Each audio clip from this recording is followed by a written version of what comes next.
एका वर्गात दोन जुळे भाऊ असतात, रोहन आणि सोहन. रोहन नेहमी थकलेला, वीक आणि अभ्यासात पण मागे, आणि सोहन अभ्यासात हुशार, ऍक्टिव्ह. मग दोघं सख्खे भाऊ असून दोघांमध्ये एवढा फरक का? मग त्यांच्या मॅडमनी त्यांच्या आईला शाळेत बोलवलं आणि त्यांच्या सवयी विचारल्या. तर रोहन जो आहे त्याला भाजीपोळी खायचा कंटाळा यायचा, घरचे पदार्थ त्याला आवडायचे नाही. मग दुकानातले चिप्स, कुरकुरे, बिस्किट अशा गोष्टी तो खायचा. आणि सोहन मात्र आईने बनवलेली पोळी, भाजी, घरचं दूध, फळं हे सगळं व्यवस्थित खायचा. दोघांची सगळी परिस्थिती सारखी असताना मग फरक कोणता होता? आहार. बरोबर. आपण जे खातो, जो आहार आपण घेतो ते आपल्या शरीराचं इंधन असतं. बघा, एखादी कार आहे, छान पॉश महागडी कार आहे, त्या कारमध्ये पेट्रोल ऐवजी तुम्ही रॉकेल टाकता का? नाही. का नाही टाकत? पेट्रोल ऐवजी जर आपण रॉकेल टाकलं तर ती कार व्यवस्थित चालणार नाही, खडखड करेल, हो की नाही? मग आपलं एवढं मौल्यवान शरीर आहे, ह्या शरीरामध्ये हेल्दी पदार्थ सोडून आपण अनहेल्दी गोष्टी टाकतो, चॉकलेट, बिस्किट, कुरकुरे. आपलं एवढं मौल्यवान शरीर आहे, या शरीरामध्ये आपण हेल्दी गोष्टी सोडून अनहेल्दी गोष्टी टाकतो, चॉकलेट, बिस्किट, कुरकुरे.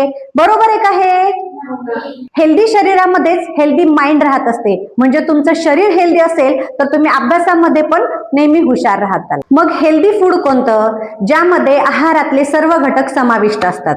मग आहारातले मुख्य घटक कोणकोणते आहेत?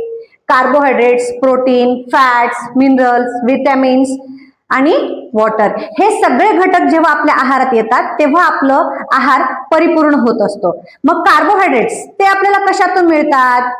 आपण जी रोजची पोळी, भाजी, भाकरी, भात, बटाटा, साखर ह्या गोष्टी खातो त्यामधून आपल्याला कार्बोहायड्रेट्स मिळत असतात.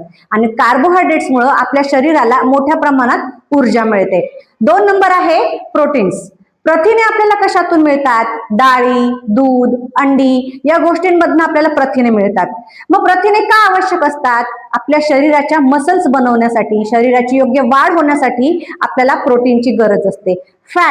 फॅट हे देखील आपल्याला आवश्यक असतं, आणि ते आपल्याला कशातून मिळतं? कशामधून आपल्याला फॅट मिळतं? कोण सांगेल? यामध्ये आपल्याला फॅट मिळते. बरोबर. आपण तेल, तूप जे खातो त्यामधून आपल्याला फॅट मिळतं आणि ते सुद्धा आपल्याला आवश्यक असतं. त्यानंतर विटॅमिन्स आणि मिनरल्स हे आपल्याला कशातून मिळतं? तर वेगवेगळ्या प्रकारचे मसाले, भाज्या यामधून आपल्याला खनिजे आणि जीवनसत्वे मिळत राहतात. हे कशासाठी आवश्यक आहे? तर जीवनसत्वांमुळे आपली रोगप्रतिकारक शक्ती चांगली होत असते. जीवनसत्वे कोणकोणती आहेत आणि प्रत्येक जीवनसत्वाचा नक्की काय उपयोग आहे हे आपण विज्ञानाच्या धड्यामध्ये बघितले आहे, हो ना? बरोबर. हे सगळे घटक आपल्याला आपल्या जेवणातून रोज मिळाले पाहिजे, यासाठी आपल्याला आपले काही टिपिकल वाक्य डिक्शनरी मधून काढून टाकावे लागतील. मग कोणते वाक्य? मला शेपूची भाजी आवडत नाही, मी पालकची भाजी खात नाही, कारलं कडू असतं म्हणून मी खात नाही, बाजरीची भाकरी मला आवडत नाही. हे टिपिकल ठरलेले वाक्य तुम्हाला तुमच्या डिक्शनरी मधून काढून टाकावे लागतील. आईने घरामध्ये जे बनवलं ते सगळं तुम्हाला आवडीने खावं लागेल, तेव्हाच तुम्हाला आहारातले सगळे घटक योग्य प्रमाणात मिळतील. आपलं जेवणाचं ताट हे रंगीबेरंगी असलं पाहिजे.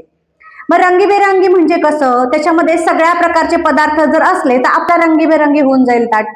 मग वरण, भात, भाजी, पोळी, चटणी, लोणचं, काकडी, बीट हे असं सगळं जर ताटामध्ये असेल तर तुमचं ताट कलरफुल दिसेल की नाही? असं कलरफुल ताट जर आपल्या आहारात असेल तर आपल्याला नक्कीच पौष्टिक आहार मिळेल.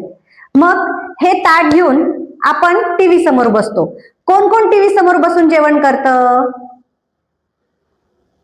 सगळेच टीव्ही समोर बसून जेवण करतात. पण मुख्य मुद्दा असा आहे, जेवण करत असताना आपण टीव्हीवरती ज्या प्रकारचे कार्यक्रम पाहतो त्या कार्यक्रमामध्ये जर राग, भीती, द्वेष अशा भावना असतील तर जेवणासोबत ह्या भावना सुद्धा आपल्या शरीरात जातात. मग कितीही तुम्ही हेल्दी खाल्लं तरी त्याचा शरीराला योग्य प्रकारे उपयोग होत नाही. म्हणून जेवण करताना टीव्ही न बघता आपलं संपूर्ण कॉन्सन्ट्रेशन, लक्ष जेवणाकडे दिलं पाहिजे आणि कॉन्सन्ट्रेशनने जेवण केलं पाहिजे. मग पुन्हा मुद्दा असा येतो की आम्हाला भाजीपोळी आवडत नाही, त्याची चव चांगली नसते, म्हणून आम्ही काहीतरी टीव्हीवर बघतो किंवा दुकानातनं काहीतरी आणतो.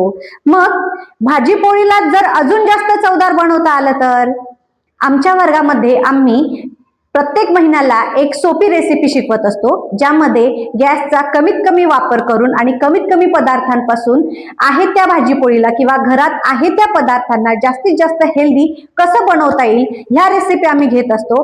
तुम्हाला ह्या रेसिपी बघायच्या असतील तर या चॅनेलला लाईक, शेअर आणि सबस्क्राईब नक्की करा.